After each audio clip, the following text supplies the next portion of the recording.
Well, howdy. So I'm finally getting around to making a follow-up video. So this is my workbench. I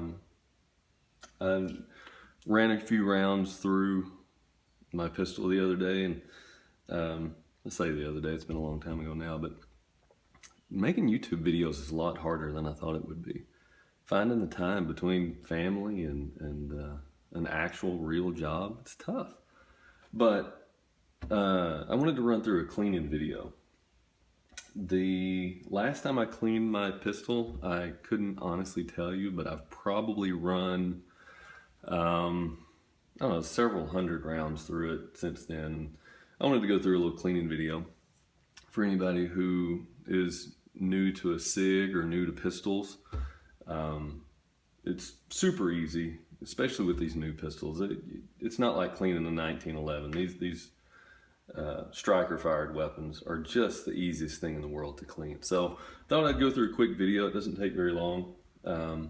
We'll see how dirty my pistol is. So I have a Sig. I have the full size. I have the full size 320. That is my primary weapon of choice. As you can see, I'm left-handed, so I've switched over the mag release, which if you have a Sig 320, it's super easy to do. I'm not going to go through that right now, but so this is my primary weapon. Let's go through a little cleaning video. So first thing we do is we check, we're empty there, empty there, make sure we are empty there. Okay, so we have to release.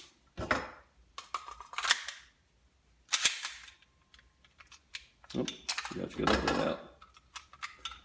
And then release, and you are apart. So that is the easiest way to break down a weapon that I know of. Even a Glock I don't think breaks down that easy. I always kind of go backwards. Sometimes I forget whether you have to have the magazine in or out, but it makes complete sense to have the magazine out. So just release. Make sure you have tension, and it slides right off.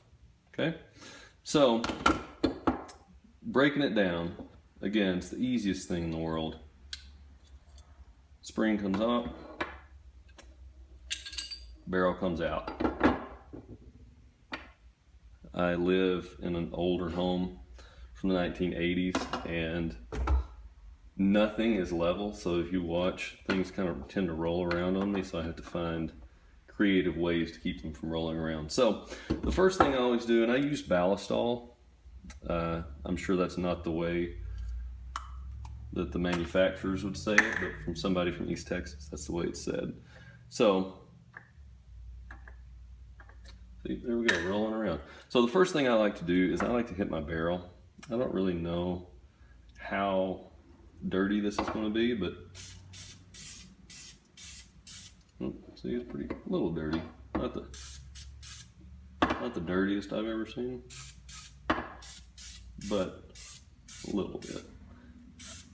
So you can't really hit that too much. So I will tell you, and nobody told me this before I started using ballistol many years ago, it kind of stinks. It really does.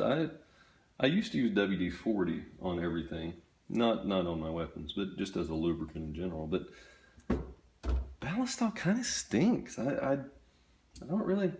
It kind of smells like. Gosh, there's a memory I have of going dove hunting whenever I was a kid. Can't really remember what it is now, but anyway. So the next thing I like to do, and I just get spare toothbrushes. I tend to never clean my lower receiver. It never really gets that dirty. You see, I have a few little spots in there that have a little bit of grime on them. Every once in a while, I'll take it out and I'll oil my pin here. But again, it's pretty rare. So I just go through, give it a good brushing. This is a Kroger toothbrush. I pick these up usually at the beginning of the school year. You can get them real cheap. You can do the same thing at Walmart. They are really cheap. I got this one for like 61 cents. Just go through there, give it a good brushing, get out anything that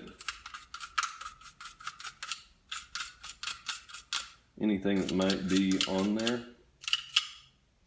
See, it's a little dirtier than what I thought it was going to be, but still, all in all, not too bad. And you know, I'll sit there and I'll spray that ballistol as I kind of go through this. I didn't have a script, but you just kind of go through, spray that ballistol, let it sit there. Ballistol is one of those things where the more you use it, the better it gets. Keep forgetting where my frame is, so sorry if I'm getting out of frame.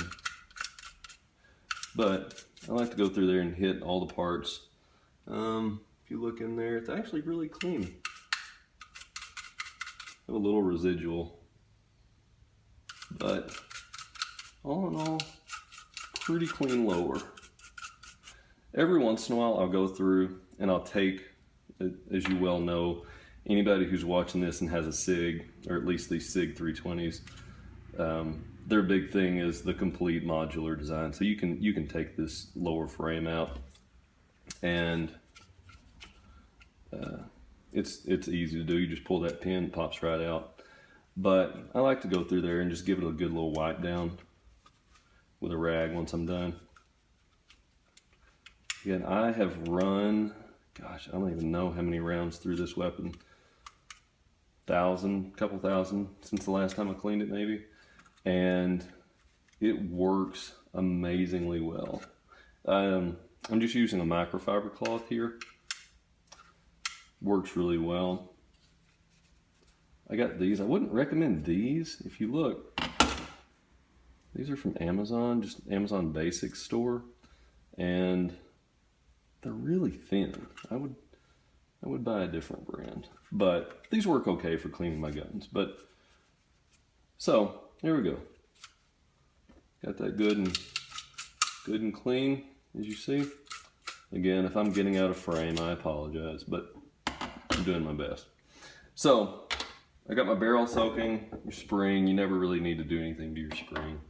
I like to go through here and check, and if you look, this is still amazingly clean.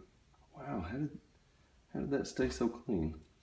I'll go through there and hit the end there. Give that a little wipe down. Sometimes you can hit that with a little ballistol. And what I'll do is I'll show you here in a minute. I don't actually have any of them. I ran out, but pipe cleaners, you know, like your kids play with, pipe cleaners are a very good tool to use here.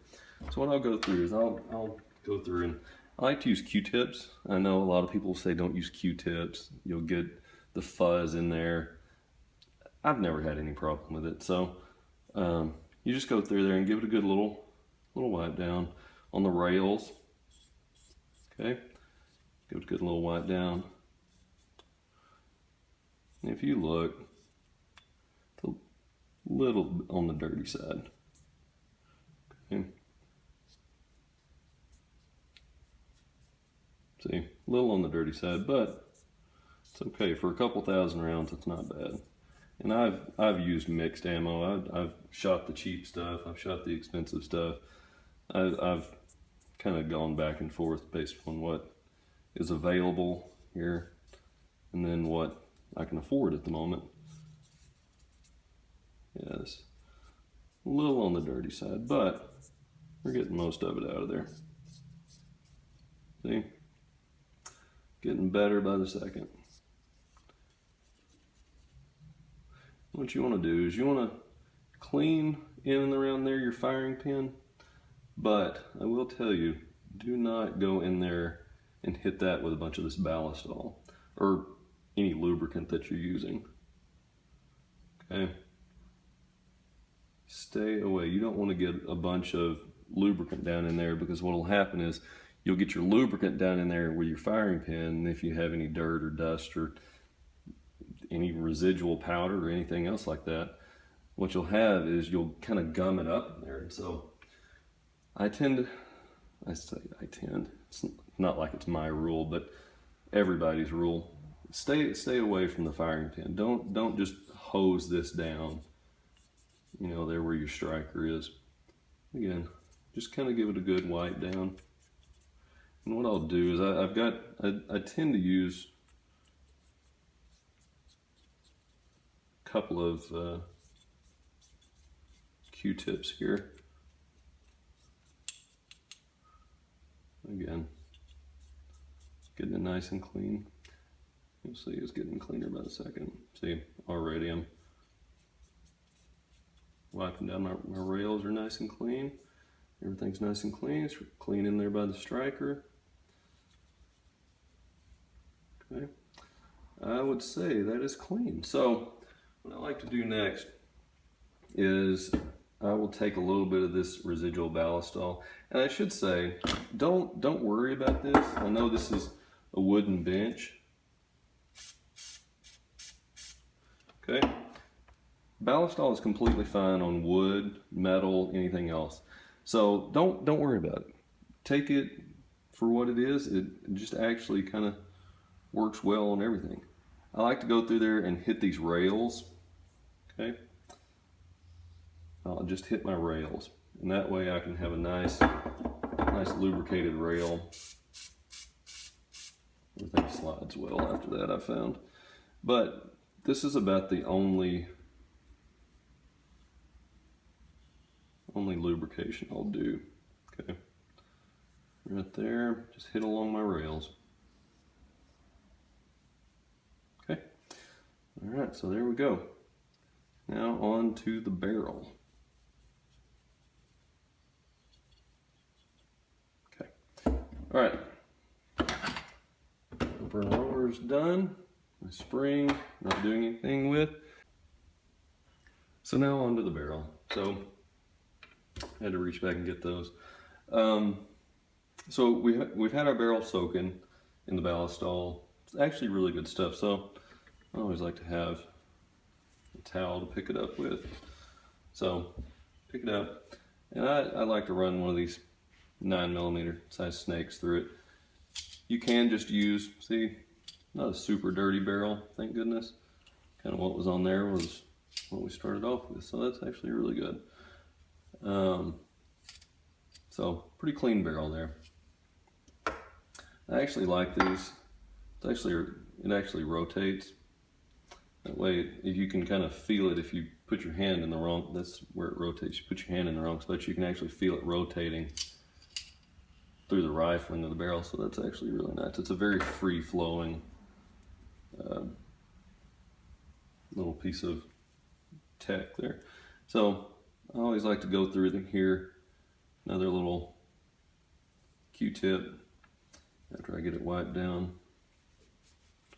You don't want, and I will tell you, if you start using this ballastol, you're never going to completely get everything off of there. So just be aware that, and I say all, I mean all of the ballastol, you'll always kind of have this remnant on there. That's kind of actually what it's really good about.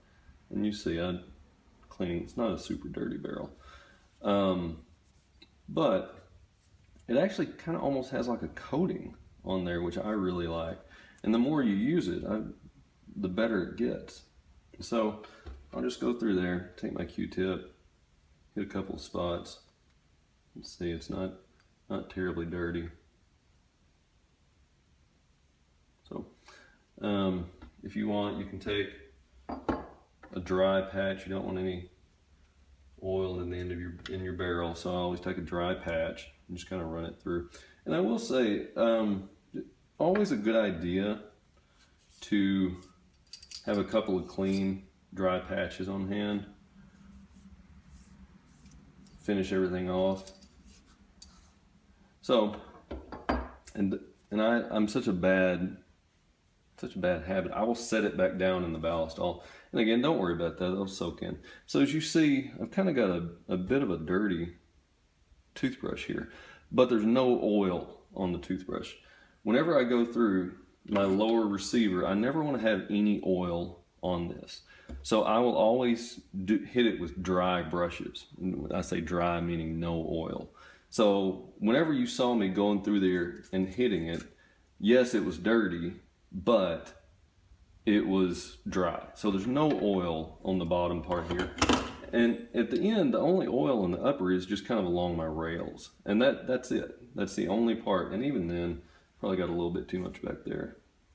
It's not enough to even wipe off whenever you kind of get to looking at it. But completely dry upper except for the front part of my rail. I know a lot of people will put a little lube there. I really don't. It doesn't really bother me. And I've never had any troubles with it. I don't know, girls, I heard that too. So what I will do at the end though, I'll take my clean Q-tip, and I do like to hit my rails there just a little bit. So I've got my ballast all here, just right there on the rails. Okay. Actually, I'll just hit it again. Just a little bit on my Q-tip there. Just very lightly on your rails, front and rear. Okay, and that's it. Just a little bit here and a little bit there. That is I say completely dry. The mechanism's completely dry. I just like to hit the rails a little bit there. So, that was it. Started off, and you always go back to front. Okay, so that was started off dry and stayed dry. So our barrel is nice and dry. If you want, you can go through, hit your spring, knock off any carbon that might be in there. But again, with this weapon, I've never cleaned it to where I've had any carbon at all. If you want to wipe it off, that's fine. But again, I never really have any issues. So let's reassemble. So there we go. So barrel goes back in, spring goes back in,